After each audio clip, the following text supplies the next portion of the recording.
आकाश recording studio Chanauraganj.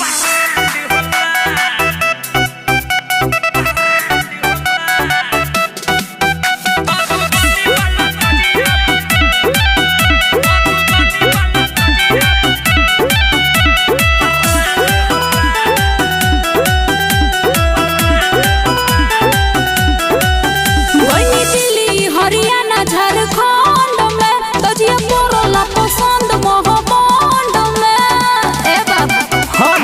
सुना गली दिल्ली हरियाणा झारखंड में तजिया पोरला पसंद मोहबंड में ए जो कहल की बड़ा बड़ा कांड होला असही ना हमर सोना डिमांड होला मधुबनी वाला तजिया ब्रांड होला असही ना ये रानी डिमांड होला अलपुरा वाला तजिया ब्रांड होला हई ताजपुर वाला तजिया ब्रांड होला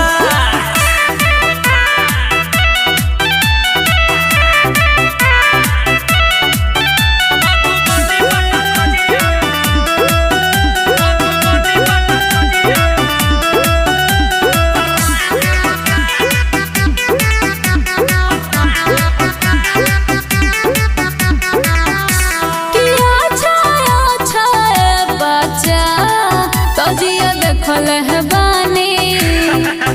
बोलिए हमें दम बाकी देखई बनी सनी अरे कितना जनिया आइली हके चल गइली गरम रहेला मिजाज ना बदल पई लगे ही से दीवाना बरहमांड होला असही ना हमर रानी डिमांड होला हई दरभंगा वाला तजिया ब्रांड होला असही ना ये बाबू डिमांड होला है मोहम्मदपुर के तजिया ब्रांड होला हई सहरसा वाला तजिया ब्रांड होला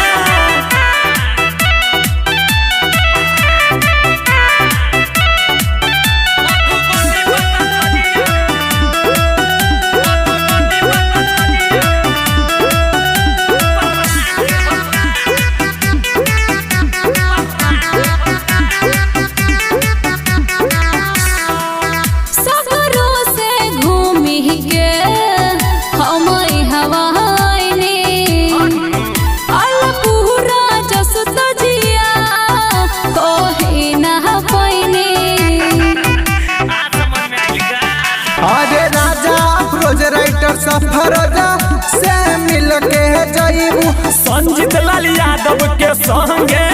रानी खिल तू जाइबू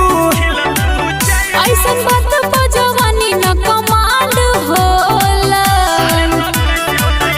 असही ना ये बाबू डिमांड होला हो समस्तीपुर के तजिया ब्रांड होला असही ना हमर सोना डिमांड होला हई बचही के तजिया ब्रांड होला गदराइन के तजिया ब्रांड होला बुझलू ए बाबू।